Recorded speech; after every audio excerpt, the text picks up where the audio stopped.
لله. اللهم صل وسلم على سيدنا محمد عبدك ورسولك النبي الأمي وآله وصحبه. أما بعد. قال المصنف رحمه الله: الحكمة الرابعة والثلاثون: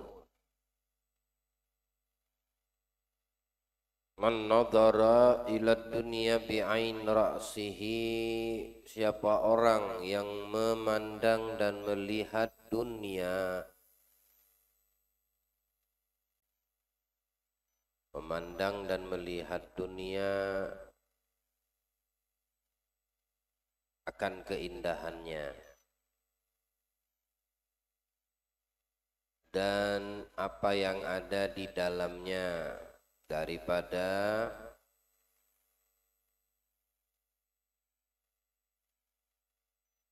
kecantikan, kemewahan, keindahan yang masih ada di dalam dunia.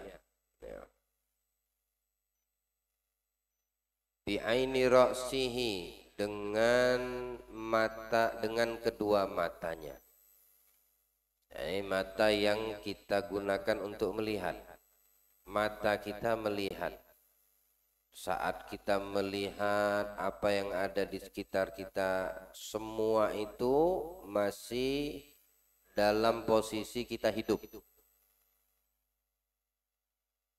Lihat ada kendaraan mewah, mata melihat. Melihat ada orang yang tampan atau cantik, mata melihat.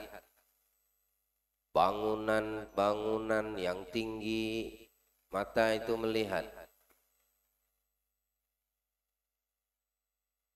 Semua yang bisa dirasakan ketika mata melihat dan memandang. Dari apa yang dilihatnya di dalam kehidupan dunia. Mata ini kan daripada panca indera yang Allah anugerahkan, karuniakan untuk kita bisa mensyukurinya.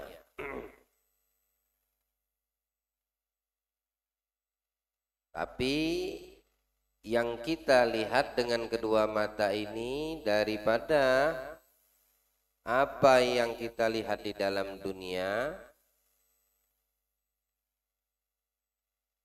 dengan tatapan dan pandangan yang melupakan si pemandang, orang yang melihat tersebut akan kebesaran yang menciptakannya. Setiap melihat sesuatu dengan matanya, bukan dia kembali kepada yang menciptakan, namun ada dan timbul keinginan nafsunya terhadap apa yang dilihatnya. Lihat kendaraan mewah, matanya, kapan aku punya? Pengen aku punya mobil Ferrari itu. Ya, pengen aku punya Alphard. Pengen aku punya dan punya. Mata melihat. Yang hobinya motor, ngelihat motor Ducati, pengen aku punya Ducati. Ya, untuk bantu ashabul khidmat bawa sound system pakai Ducati. Masya Allah. Ini yang hobi motor nih. Ducati, motor termahal, motor tercepat, setan aja nggak bisa nyusul. Ya, kalau dia tancap gas. Pokoknya yang dilihat sama matanya timbul nafsu di dalam dirinya untuk menginginkannya. Ngelihat ada teman di sebelahnya duduk 10 jarinya pakai perhiasan, cincin, yang satu bentuk lob, yang di jari manisnya bentuk bintang, yang di jari tengahnya bentuk lupis, yang di jari telunjuk bentuk. Ternyata ini perempuan hobi main remi. Ya. Pengen ngelihat karena matanya melihat. Yang dilihat itu dunia. Nggak bisa kita mau menghilangkan dari pandangan apa yang kita lihat akan dunia ini karena kita hidup di dalamnya. Tapi semisal pandangan seperti itu dikatakan Imamul Haddad, orang yang melihat dunia ini dengan mata yang ada di kepalanya. Bukan dia ngambil pelajaran, bukan dia menjadi orang yang pandai bersyukur terhadap apa yang dilihatnya. Tapi timbul keinginan dan nafsu yang bergejolak untuk memilikinya. Ya, ro'a ghururan wa zura. Yang kamu akan dapati, wahai orang yang berakal, dari apa yang kamu lihat hanya tipuan dan tipu daya saja. Tipuan doang itu. Kenapa dikatakan di sini oleh Allah dalam Al-Quran, Nabi di dalam hadis, ulama daripada hikmah dan kalamnya tipuan? Karena tidak kekal. Sesuatu yang tidak kekal maka itu dinamakan tipuan. Jadi kalau kita melihat dunia itu dengan mata dan tidak bisa mengambil hikmah serta pelajaran dari apa yang kita lihat, maka kamu saat ini melihat tipuan dan matamu juga sedang tertipu. Mata kita sedang tertipu. Melihat kemewahan, melihat apapun yang kita lihat dengan mata kita, tapi tidak mengambil pelajaran. Sehingga dengan apa yang kamu lihat, kamu tidak mensyukuri apa yang ada pada dirimu. Dari apa yang kamu lihat, timbul tamak serakah untuk kamu juga bisa merasakan dan memiliki apa yang kamu lihat. Padahal semua yang kamu lihat itu hanya tipuan. Kamu melihat perempuan cantik, penipu itu, tipuan semua. Cantiknya itu karena ditutupi dengan dandanan. Enggak, Beb, enggak berdandan cantik. Coba kamu buka kulit mukanya, kamu akan dapetin daging dan tulang. Darah, nanah, ada semua di balik itu. Itu manusia. Semua tipuan. Seperti alat bayar kita ini, itu kayak tipuan.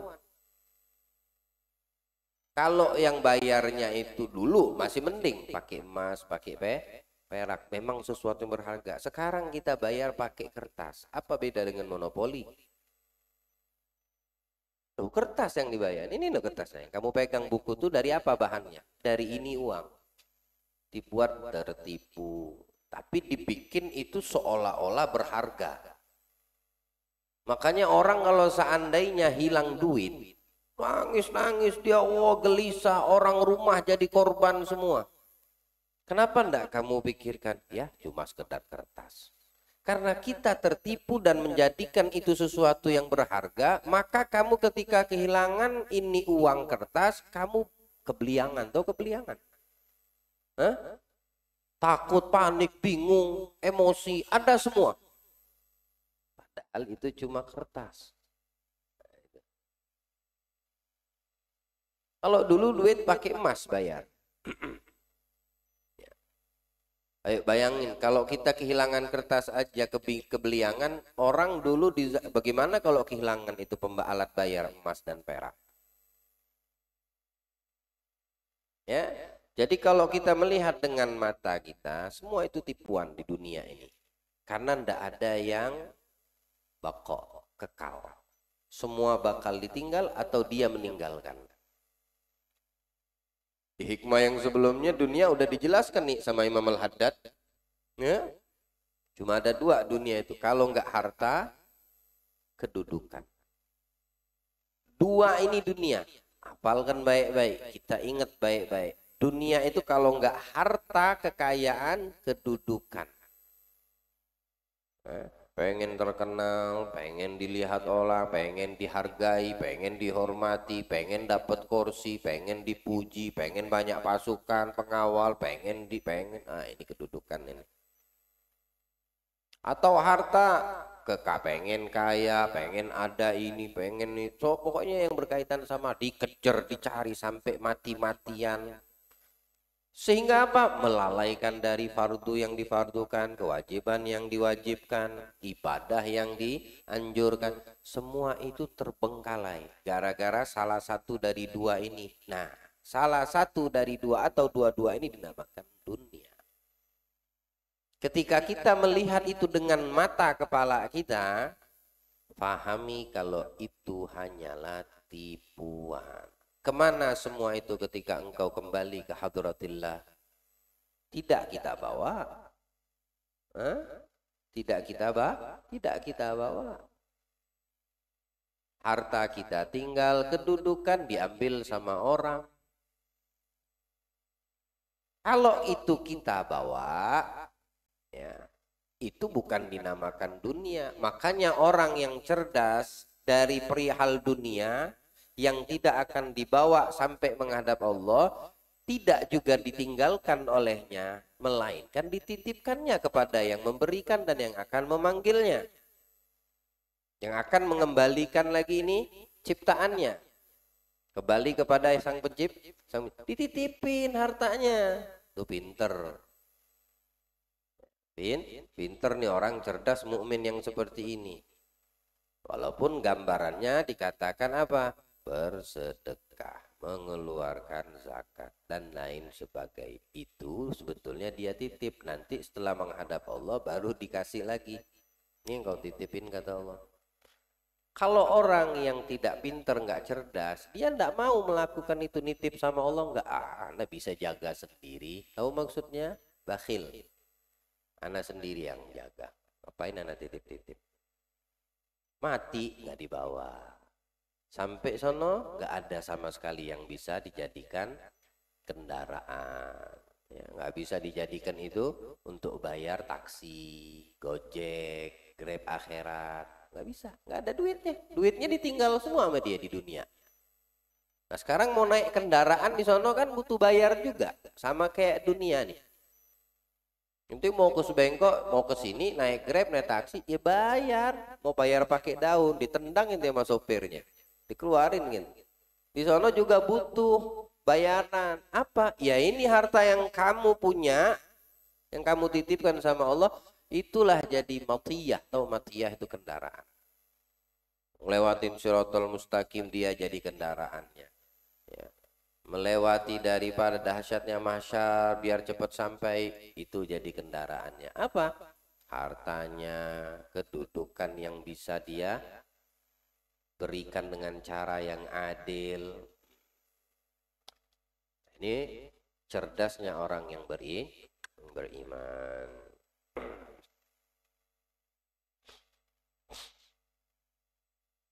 Ini ada satu cerita dari yang diriwayatkan daripada Abi Umamah.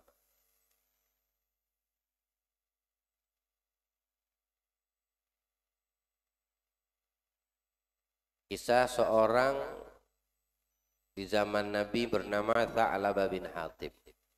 Mungkin kita sudah pernah mendengar, tapi untuk menjadi penguat dari iman kita. Ini contoh orang yang melihat dunia dengan matanya di zaman Nabi. Bahkan dengan sebab ini orang turun firman Allah, ya, untuk dirinya dan orang-orang setelahnya. Berarti masuk juga kepada diri kita. Pernah lewat Tha'labah ini kepada beberapa kaum fuqara wal masakin, orang yang tidak mampu di kota Madinah. Itu kasihan melihatnya. Ada yang tidur di hamparan jalan, tidak ada tempat tinggal. Ada yang di tengah-tengah lapangan, cuma pelaponnya cuma kemah aja, tenda. Ada yang atapnya cuma pohon. kasihan.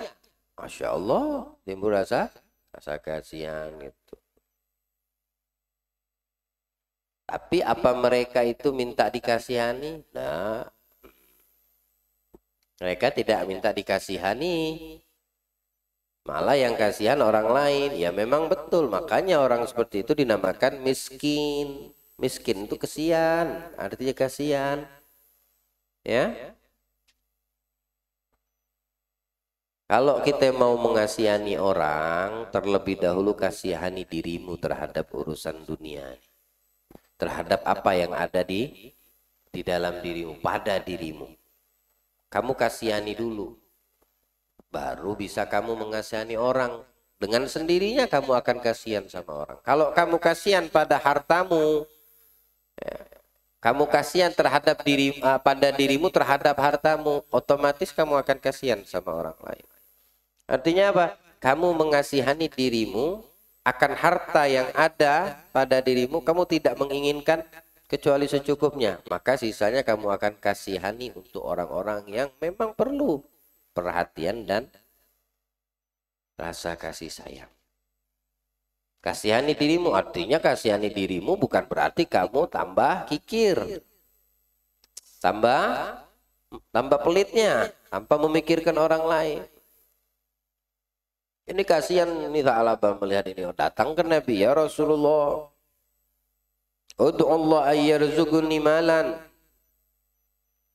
Minta sama Rasulullah doa agar dijadikan orang yang kaya, banyak harta. Kata Rasul, amalaka fi uswatun, enggak adakah tauladan pada dirimu wahai Tha'labah? Maksudnya Nabi adalah suri tauladan. Nabi pun begitu keadaannya. Dan bersabar.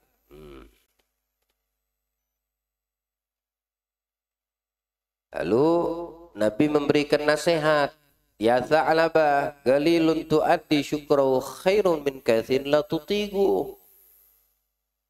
Sedikit rasa syukur tapi kamu penuhi. Artinya kamu menjadi hamba yang bersyukur. Itu lebih baik daripada kamu banyak tapi tidak mampu. Mereka itu yang kamu kasihani itu sedikit menurut kita yang melihat, tapi mereka pandai bersyukur. Mereka penuh kekurangan, dengan kekurangan itu mereka mensyukuri kekurangan karena mereka meyakini itu datangnya dari Allah. Tidak mereka tamak serakah. Seumpama mereka ingin lebih, bisa berusaha, ikhtiar, minta sama Allah, bekerja keras untuk dapatkan dunia. Dikasih kok sama Allah.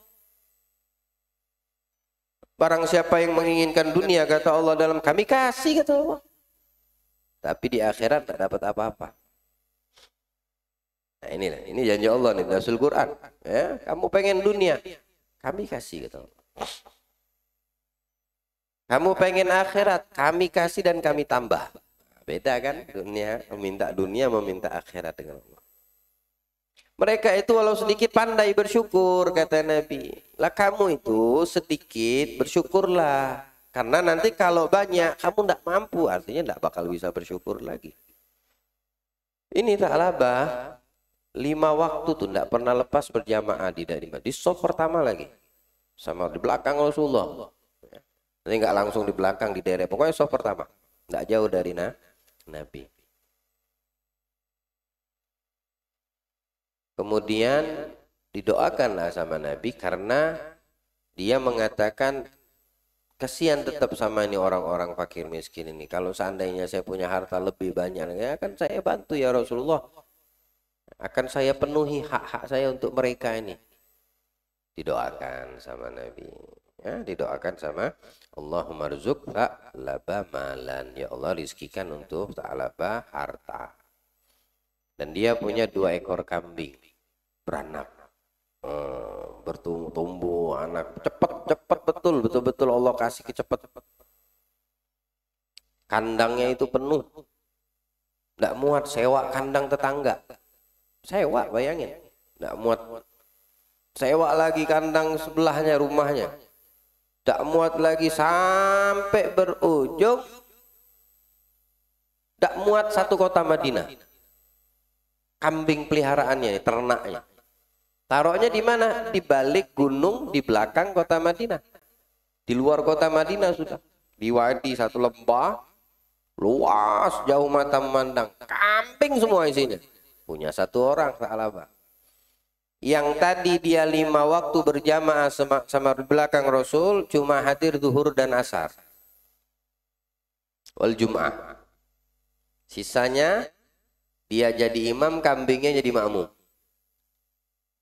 Sholat di tengah-tengah kambingnya. Kenapa? Takut ada maling, takut ada segala. Mulai rasa takut nih. Karena sudah hinggap di dalam hatinya dunia. Bertambah sampai dia punya sholat cuma Jumat aja hadir. Cuma sholat Jumat aja. Nongolnya seminggu sekali. Berjalan waktu bertambah banyak hartanya, kambingnya, ndak sholat Jumat sama sekali kelihatan. Ninggalkan jamaahnya, ninggalkan nabinya udah. Sibuk sama kambingnya. Bayangin. Kemudian berlalu waktu, Nabi Allah menurunkan ayat untuk mengambil sedekah dari mereka nih orang-orang, maksudnya zakat. Ditulislah sama Rasul surat, satu ke Bani Sulaim, satu lagi kasihkan ke Sa'labah. Sa'labah bin Hatib. Sa'labah bin Hatib pakai ba. Sa'labah bin Hatib. Ini utusan 2 jalan, 1 berdua maksudnya. Pertama datang ke Sa'labah. Assalamualaikum ya Rasulullah. Waalaikumsalam warahmatullah. Bawa apa? Ini dari Rasulullah. Dibuka, baca. Artinya keluarkan sedekahnya, keluarkan zakatnya. Jawabnya apa? Ma hadhihi illa jizyah. Ini mah pajak. Masya Allah. Ini seperti pajak katanya. Kita ini bukan kafir harbi. Bukan kafir dhimmi yang dipungut pajak. Pas dilihat totalnya banyak rupanya. Bagaimana enggak banyak? Menurut dia banyak. Padahal itu sedikit. Kambingnya enggak muat satu kota Tarakan nih bahasanya. Kita bahas Tarakan aja dah. Jauh betul loh Madinah. Satu Tarakan ini isinya kambing semua enggak muat. Sampai mobil itu enggak jalan sama motor. Aspal itu kambing semua. Tarakan bau tai kambing. Kamu baru beli motor Ducati masuk ke dalam garasi. Kenapa? Dipadeti kambing fulan. Terus mau sewa kemana? Tempat mana lagi? Tidak ada, sudah penuh udah. Berhubung Tarakan dikelilingi laut, banyak buntang. Tahu buntang nggak? Yang di laut itu nah, binatang yang mati timbul. Buntal. Kalau emang buntang namanya. Buntal kambing semua itu, karena tidak mau lagi sudah di daratan Tarakan. Kasihan nih orang satu. Malah dikasih surat, datang surat Nabi dibilang mungut pajak. Kaget dia ngelihat. Sekian kambing keluarnya sekian. Kalau sampai 100 sekian. Lah kalau satu Tarakan kambing berarti zakatnya dia harus keluarkan sekian ratus kambing, mungkin sekian ribu kambing. Apa enggak? Kalau udah banyak harta. Ya, 100 juta 2,5% kalau harta. Berapa ya berarti? 100 juta 2,5%-nya 2,5 juta ya. 2,5 juta. Kalau 1 miliar, bagaimana duit orang yang di bank ada 10 miliar? Berarti berapa kalau 10 miliar? 2,5%-nya. 250 juta ya. Kalau 1 triliun. 2,5 200 juta. Mulai dah. Mau dikeluarkan 2,5 M. Kalau kambingnya 1 Tarakan, berapa puluh palak kambing mau dikeluarkan nih? Nggak mau dia. Jadi membuat berdalih udah ngeles. Bagaimana ngeles? Ya sudah, kamu jalanan dulu, ambillah zakat apalah sedekah lah namanya, jadilah ke Bani Sulaim dulu. Nanti balik lagi ya, Pak, pikir-pikir. Pikir-pikir. Perintah Nabi mikir-mikir. Bani Sulaim mengeluarkan zakat ontanya. Masya Allah. Baru kambing sudah songong. Ini onta. Lebih dari kambing. Dengan senang hati mengeluarkan ini Bani Sulaim zakat ontanya. Balik lagi lewat tempat Sa'labah. Ini sama aja, tetap saya berpendapat ini pajak nih. Ini pungut liar nih, tidak percaya itu surat dari Nabi. Udah kalau kau ini nggak percaya, nggak jadi masalah. Kami laporkan selesai. Balik ketemu Nabi, dijelaskan kepada Rasulullah. Bilang Nabi, ya waihat Sa'labah, ya waihat Sa'labah, ya waihat Sa'labah. Celaka Sa'labah. Sungguh celaka kata Nabi. Turun ini ayat. Wa minhum man ahadallaha la in atana min fadlihi lanasaddaqanna wa lanakunanna minas salihin falamma atahum min fadlihi bakhilu bihi. Di antara mereka ada yang membuat janji dengan Allah, kalau kami datangkan kekayaan kami akan bersedekah dan kami akan menjadi orang-orang yang soleh, orang yang baik. Ini janji nih sama Allah. Lama tahun ketika kami datangkan kepada mereka, kata Allah, dari keutamaan yang kami miliki, bakhil. Mereka pelit, kikir langsung, ingkar janji. Sebelum didatangkan, janji sama Allah mau bantu fukara, masakin, mau ini, mau itu, mau ini. Setelah didatangkan, mereka ingkari janji. Bahkan mereka kikir dengan harta yang kami berikan. Wa tawallaw muridun, bahkan mereka berpaling dari ayat-ayat kami. Berpaling, tidak percaya. Maksudnya itu surat datang dari utusan Allah, berpaling. Dibilang pungutan, pajak memungut pajak. Ya. Fa'agabahum nifagan fi qulubihim. Langsung kami stempel cap munafik. Siapa yang ngecap? Allah. Bukan barangan yang ngecap ini. Allah. Kalau yang nge-blacklist inti orangnya masih hidup di dunia nggak jadi masalah. Ada sekolah nge-blacklist, pindah sekolah lain. Ya, ada perusahaan nge-blacklist kamu, ya pindah aja perusahaan lain. Satu tarakan ngeblack, pindah aja kota yang lain. Nggak usah sewot, nggak usah repot, ya enggak? Tapi kalau sudah Allah yang ngeblacklist munafik dunia akhirat, mau lari kemana? Kalau udah dicap sama Allah munafik, alhamdulillah, ya, menjauhkan kita dari sifat munafik. Walaupun masih ada di dalam diri kita an-nifaq. Allah bersihkan, ya, perlahan Allah hilangkan dari hati kita berkah majelis, berkah Nabi, insya Allah, dari sifat-sifat munafik. Tapi kalau yang ini real, ya, sebagai pelajaran untuk kita orang-orang setelahnya, ambil ibrah dan pelajaran.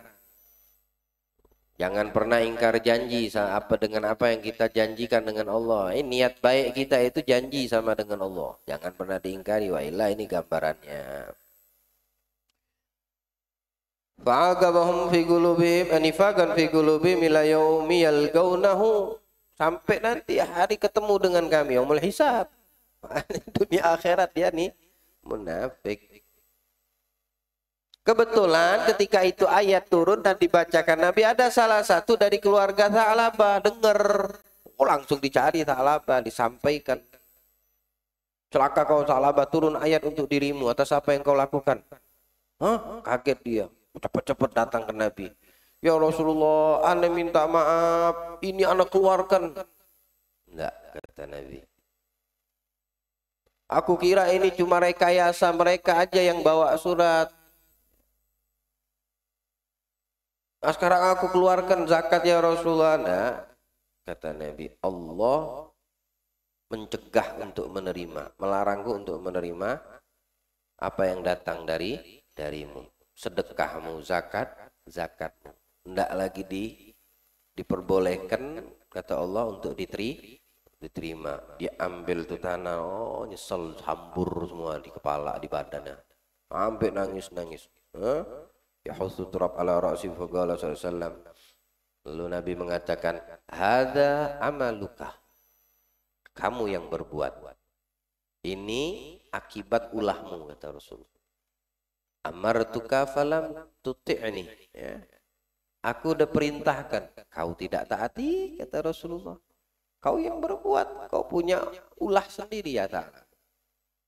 Coba kau ikutin tadi. Coba kau taati aku, kata Rasulullah. Ya. Ketika tidak diterima sama Nabi, balik dia ke rumahnya dalam keadaan nangis, takut. Karena ini ayat firman Allah turun. Sama seperti ketika terjadi hadithul ifk Siti Aisyah difitnah selingkuh. Itu kalau memang betul terjadi, artinya yang ada di pikirannya Siti Aisyah saat itu, kalau memang ini dibetulkan oleh Allah, karena Allah zat yang tidak tidur, ini ayat dan berlaku sampai hari kiamat dibaca, apa enggak ketakutan orang? Lah ini sampai hari kiamat ayat ini berlaku dan dibaca sama orang. Setiap yang baca Al-Quran sampai kepada surat At-Taubah ini pasti ingat kejadian Sa'labah. Ini surat At-Taubah nih ya, ayat 75-77. Wa minhum man ahadallahu la in atana min fadlin asaddaqana wa lakunna minal salihin. Falamma atahum fadli bakhilu bi wa tawallaw wa hum mu'ridun. Kamu ketika baca ini ayat pasti ingat kisah Sa'labah karena sebab turun ayatnya dia. Ya, At-Taubah 75 sampai 77. Sampai wafat Nabi sallallahu alaihi wasallam. Dilantik khalifah, setelahnya Abu Bakar As-Siddiq. Datang lagi dia bawa harta. Bilang Sayyidina Abu Bakar As-Siddiq, Rasulullah tidak mau terima. Terus kau ingin aku orang pertama yang meneruskan dakwah sebagai khalifah kaum muslimin dan mukminin menerima apa yang kau datangkan, sedang Nabi di masa hidup tidak terima? Lah, Sa'labah aku tidak bisa terima. Tidak diterima. Ambil turab lagi, nyesel lagi, nangis, balik lagi. Wafat Sayyidina Abu Bakar. Naik Umar Amirul Mukminin, datang ke Umar Amirul Mukminin, mengharap diterima. Ente tahu sifat Amirul Mukminin Umar bin Khattab.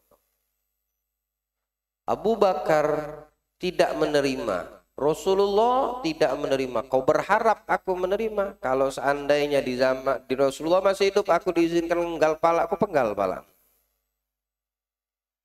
Ada Umar bin Khattab. Bawa hartamu. Aku tidak bisa terima. Tidak bisa terima sudah. Karena ada apa namanya, udah Nabi aja nggak mau terima, maka orang-orang berikutnya ngikut. Balik lagi nangis, meninggal Sayyidina Umar bin Khattab, naik ke pemimpinan Amirul Mukminin Utsman bin Affan. Nah, di masa itu dia sakit dan mati di masa itu. Sebagian riwayat mengatakan ketika terdengar kabar Sa'labah meninggal dunia, udah dimandiin, sholat, dikafani, sholat, itu waktu mau dikuburkan, ketika masuk jenazah dilempar sama bumi. Tidak diterima sama bumi. Sebagian riwayat. Dilempar sama bumi, pindah lagi, gali lagi tempat lain, ditaruh jenazahnya ke dalam lahat, ditendang, dilempar lagi sama itu perut bumi. Akhirnya bagaimana? Dibawa ke tempat yang tinggi dan ditumpuk dengan batu-batu. Bukan dikuburkan di dalam tanah, tapi dikubur di tumpuk batu-batu.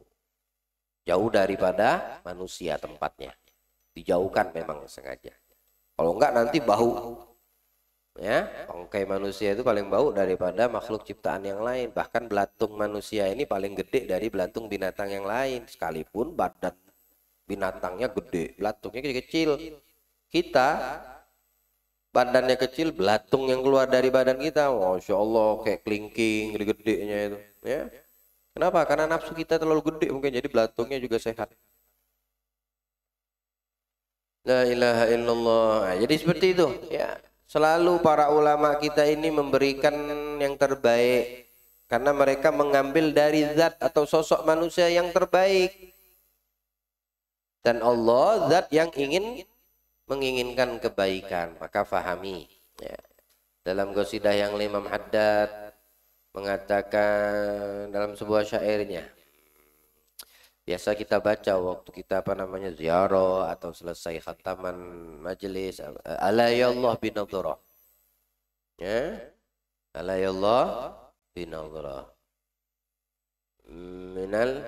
Minal ainir rahimah tudawi kullama bi min amradin sagima dhih dunya damimah hawadithuha katsira wa 'aishatuha qasira wa muddatuha hagira wa muddatuha qasira.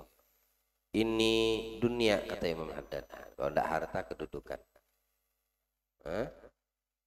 Ini dunia hina. Kehidupan di dalamnya nggak ada arti. Akhir itu ya hina juga, nggak ada arti, sepele. Terus apa lagi? Di dunia namima hawaditha, kejadian di dalam kehidupan dunia ini macam-macam, aneh-aneh, banyak kejadian-kejadian. Belum lama virus jadian tuh. Ada mati, ada hidup, ada ini, ada itu. Nah, coba tanya Bang Mitra atau Bang Bandara, itu banyak kejadian. Ya, ngalamin macam-macam. Muskilah aja di dalam dunia ini. Masalah, paling banyak masalahnya di dunia. Kita kalau jadi budaknya dunia, siap-siap kamu banyak masalah. Kalau jadi budak dunia. Hawadithu hakatsira wa 'aisyatu hagir. Hidup di dalamnya hina. Kehidupan di dalam dunia ini hina. Dan masa hidupnya cuma gesir, pendek. Pendek sebentar. 60, 70. Ayo tidur aja 20 tahun. Kalau umurnya 60 tahun. Hakada dunia. Wa aisyata hagira, hawadith wa aisyata hagira. Apa setelahnya syairnya? Enggak.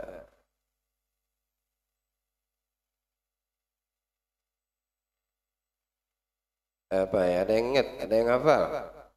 Di dunia damima wadidha katsira wa aisyata hagira muddatuha qasira.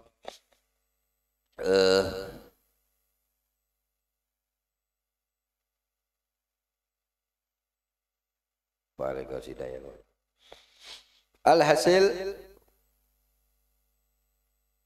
tidak ada baik di dalam dunia ini kalau kita melihat dengan mata kita, mata kepala, maka kamu akan lihat dan akan kamu dapatkan semua itu cuma tipu daya, tipuan. Artinya tipuan apa? Tidak ada kekal. Tidak kita bawa hingga menghadap Allah yang akan memanggil, karena kita ciptaan dan makhluknya. Ya. Wa man nadhara ilaiha bi'aini qalbihi, dan siapa orang yang melihat memandang dunia ini dengan mata hatinya,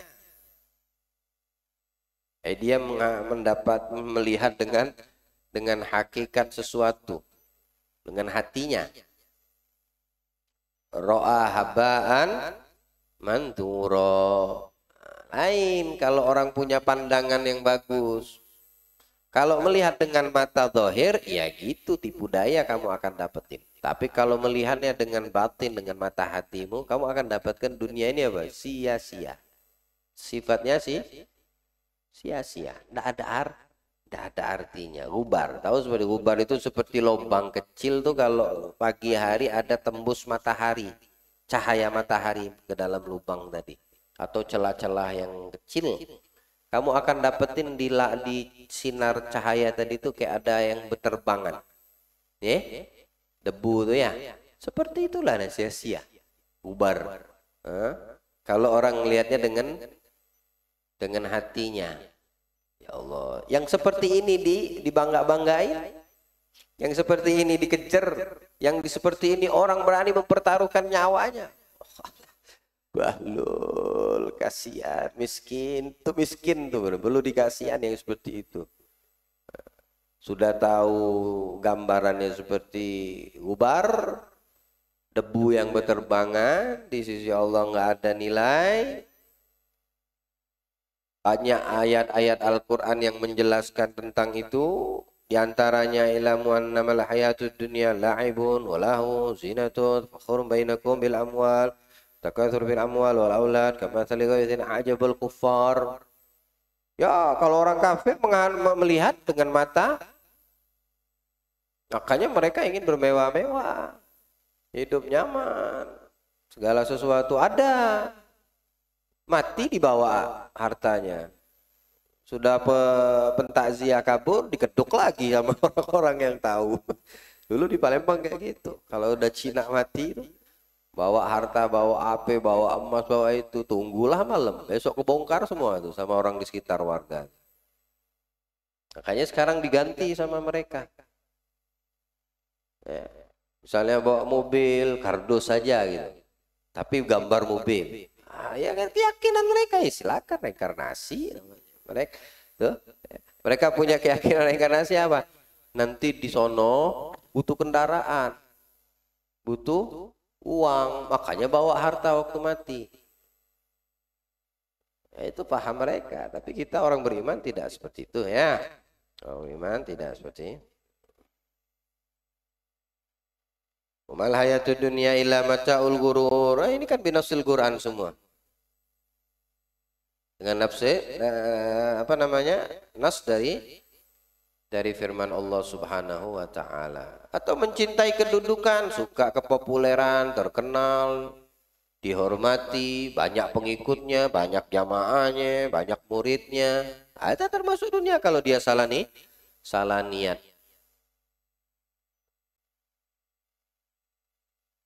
Nah, Sada Alawiyah itu tidak pernah mengajarkan anak cucu keturunan mereka itu yuhibbu syuhrah. Jadi orang yang terkenal, diketahui sama orang. Jadi tidak heran kalau kita melihat daripada salaf kita, orang-orang yang soleh sebelumnya. Ini cucu Nabi aja seperti Khalifah atau Harun Rasyid tak tahu. Bertanya, siapa itu yang lempar duit lagi sholat, taruh di sejadah? Ali Ridha bin Musal Kadhib. Kalau tarik silsilah sanadnya sampai ke Nabi. Ya, dekat lagi. Tidak ada yang ini. Madhab Thariqah Sada Alawiyin tidak pernah mengajarkan, bahkan orang tua kita itu selalu mengajarkan untuk mastur. Kecuali Allah menginginkan mereka itu dikenal. Linaf'in nas, untuk mendatangkan manfaat. Seperti termasuk mu'allaf Imam Al-Haddad. Tidak aku ingin terkenal, bahkan aku tidak mau manusia mengenal. Tapi Allah berkehendak lain untuk mendatangkan manfaat. Kan akhir waliul kutub, kota Tarim itu yang tidak senang masyhur, terkenal. Siapa? Habib Alawi bin Abdullah bin Idrus bin Syahab. Habib Alawi kakeknya Habib Abdullah Ainu Tarim. Dan Habib Alwi bin Abdullah bin Idrus dimakamkan di Palembang. Habib Alwi di Tarim. Wali kutub. Antum tahu sendiri itu. Ya, sebab barokah kewaliannya, ilmunya dengan sebab apa? Kopi. Cuma nyajin kopi aja untuk guru dan majelis yang diadik selenggarakan gurunya Abdurrahman Masyhur Sahibul Buya. Kopi tiap hari ngopi. Ya Alwi, ente datang untuk menuntut ilmu, tapi bukan untuk dagang kopi, buka kafe. Ya kami sudah jauh loh kitab, ente kopi terus. Akhirnya timbul keinginan untuk belajar, kopi tidak dibikin. Kata Habib Abdurrahman, mana Alwi? Ada Alwi. Mau jadi tukang kopi kah? Panggil Habib Abdurrahman. Kenapa tidak bikin kopi? Ya Habib, anak pengen gini-gini. Bikinlah kopi. Semua nanti bahkan menuntut ilmu darimu. Akan datang waktu nanti mereka akan berguru kepada kamu. Dan berbukti. Ya. Orang aulia, salihin, kutub, alim, ulama kabir di kota Tarim. Siapa yang tidak kenal Habib Ali bin Abdullah bin Idrus bin Syahab? Alim. Betul. Awal tuh tak pernah pengen dikenal sama orang. Hatta keluar dari tarif aja tidak diizinkan oleh ahli turba. Al-Faqihul Muqaddam tidak mengizinkan beliau untuk keluar dari tarif. Saking beliau itu dibutuhkan oleh penduduk tarif. Dan itu turun-temurun ke anak-anak beliau Habib Muhammad. Turun lagi ke Habib Abdullah yang belum lama meninggal dunia. Ya, alhamdulillah kami mendapati cucunya Habib Abdullah bin Syahab. Ada Habib Alwi,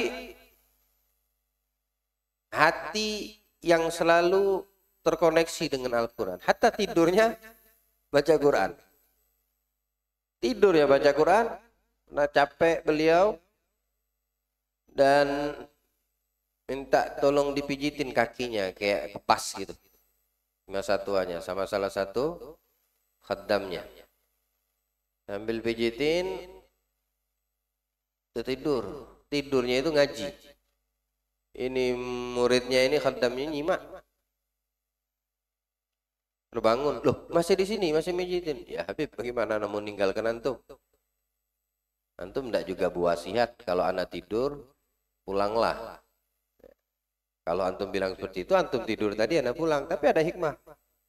Ketika anak mijitin kaki antum, antum ngaji lagi tidur. Nah, lagi tidur nggak? Ngaji sambil ngaji. Kata Habib Alwi, jangan ngomong sama orang. Hah? Nggak mau diketahui sama orang. Wah ente. Saya dapat satu perkara yang di luar akal sehat aja, ada orang cerita ngomong, oh iya kak. Saya kirim ke grup ya. Allah hibbul masyhur. Tapi Balbi sama sekali pengen hal seperti itu. Berlalu waktu sampai beliau meninggal dunia, di samping beliau itu ada kuburan juga min Al bin Syihab. Kalau nggak salah Muhammad bin Abdurrahman. Ya. Seingat saya waktu ziarah namanya Muhammad bin Abdurrahman bin Syihab. Alim, alim. Tukang gali kubur. Ini udah bertahun-tahun ini. Tukang gali kubur. Gali ada jenazah mau masuk. Tanah dinding satu pemakaman itu longsor. Longsor dari atas, tapi longsornya bukan dari bawah. Ketika yang tukang gali kubur tadi itu mendengar ada tanah yang longsor, keluar melihat. Pas dilihat, sahibut turbahnya, penghuni kuburnya, lagi duduk di kursi dari emas dan baca Quran dari emas.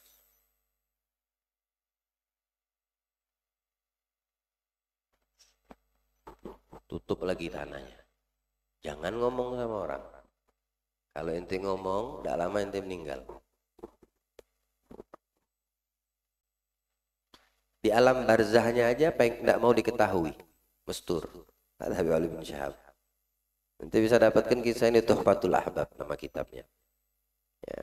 Min kalam wa manaqib Al-Habib Alwi bin Abdullah bin Syihab dan anak beliau Habib Muhammad bin Syihab. Beliau sayang betul sama Habib Muhammad anaknya. Ditutuplah kubur itu. Udah berlalu lama, mungkin yang gali kubur ini yang mendapatkan kesaksian seperti itu mungkin sudah ngerasa udah capek, tua kali. Ngomong sama anaknya, besok abah meninggal. Oh, boh nih ngomong barangan. Besok abah meninggal.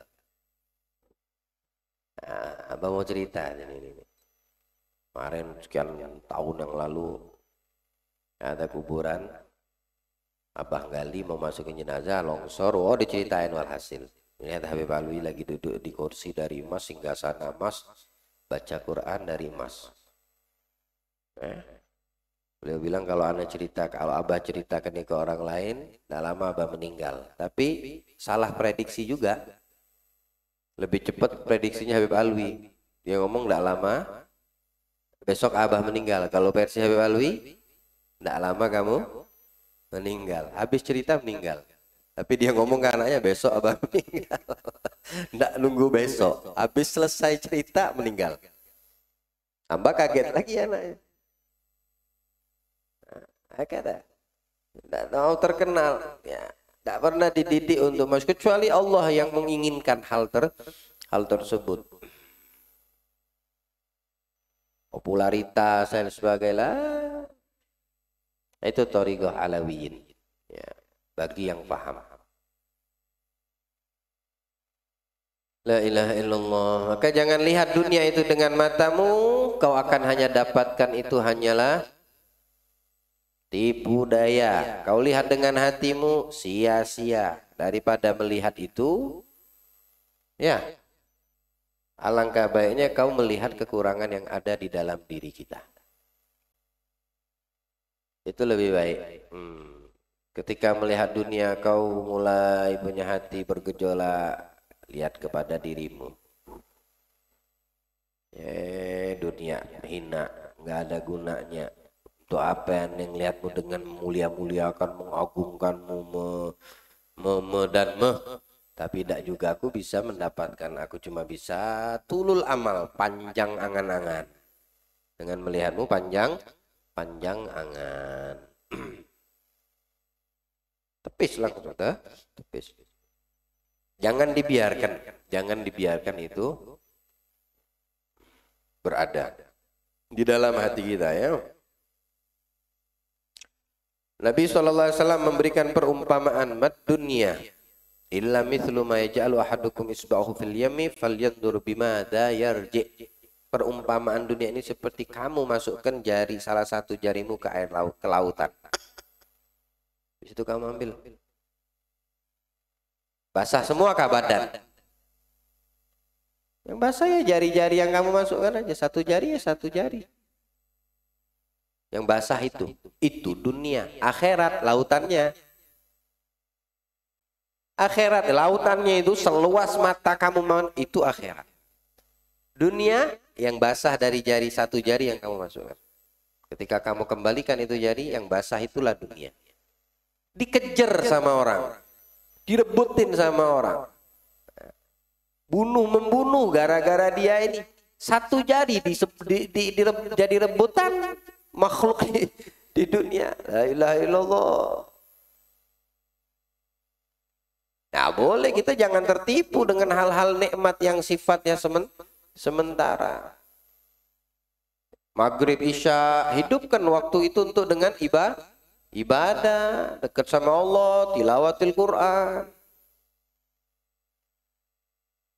Ini waktu terbuka pintu langit antara maghrib dan Isya.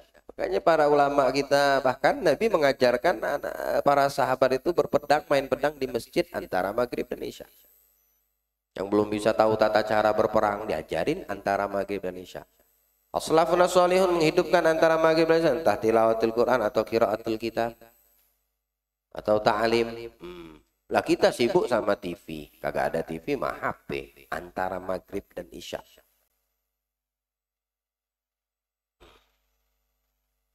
Jadi kisahkan seorang murabbi, seorang guru menghidupkan maghrib isya bita'lim wal ilm. Satu muridnya